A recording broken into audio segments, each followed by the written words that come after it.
자, 이재명 전 민주당 대표는요. 일단 김경수 전 지사의 복귀에 대해서 SNS를 통해서 환영의 뜻을 밝혔습니다. 그러면서 국민과 민주당을 위해서 큰 역할을 기대한다라고 적기도 했습니다. 하지만 야권 내의 분위기를 좀 들여다보니까요.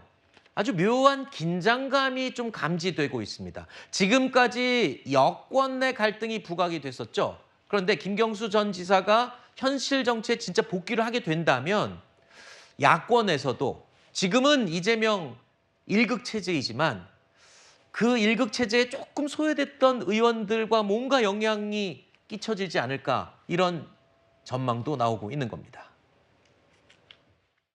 이재명 전 대표가 좀 긴장해야 되나요?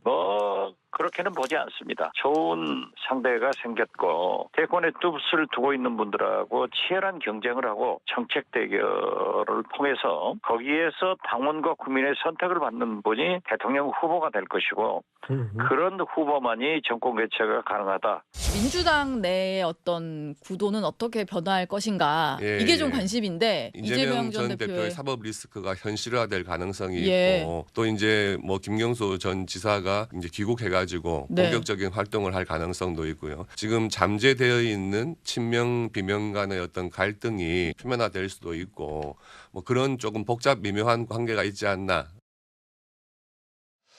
그러니까 건설적이고 건전한 상대가 생겼다라는 해석이 있을 수 있고요. 지금 들으신 것처럼 아니다. 비명계가 뭉칠 수 있는 계기가 되고 이재명 사법 리스크가 부각될 수도 있겠다. 이런 예측이 공존하는군요. 야당 내에서도. 그렇죠. 그때 단기적으로는 뭐 어떤 일이 벌어질 거라서 보여지진 않는데요. 아마 네. 김경수 전 지사가 아마 지금 일단 영국 유학길에 올랐고 12월에 복귀하기 때문에 그 전까지는 뭔가 그 구체적인 정치 복귀를 하진 않을 겁니다. 근데 뭐 메시지 정치를 할 수는 있죠. 뭐 SNS를 통해서 사안에 대해서 입장을 내는. 근데 그 사안에 대해서 만약에 이재명 대표가 추구하는 방향과 좀 다른 메시지를 냈을 때 네. 그렇게 됐을 때 아마 이 지금 강성 지지층은 또 가만히 있지 않을 거거든요. 네. 그렇게 됐을 경우 저는 사실 김경수 전 지사의 공간은 이재명 대표가 열어주는 만큼 이재명 대표의 힘이 될 거라고 보거든요. 근데 그 공간을 강성 지지층이 막아버릴 수도 있다고 생각합니다. 그렇기 네. 때문에 지금 두 분이 이 향후 어떻게 이 정치를 하느냐, 김경수 전 지사가 메시지를 어떤 메시지를 내느냐에 따라서 또 이재명 대표가 그걸 어떻게 보듬느냐에 따라서 이 구도가 협력하는 구도가 될 수도 있고 갈등하는 구도로 될 수도 있다. 네. 이 정도 말씀드립니다. 유학길에 오른 김경수 전 지사 지금 복귀가 12월로 알려져 있는데 시간이 아직 좀 남았습니다. 그 유명한 정치는 그야말로 생물과 같아서 변화무쌍하지 않습니까?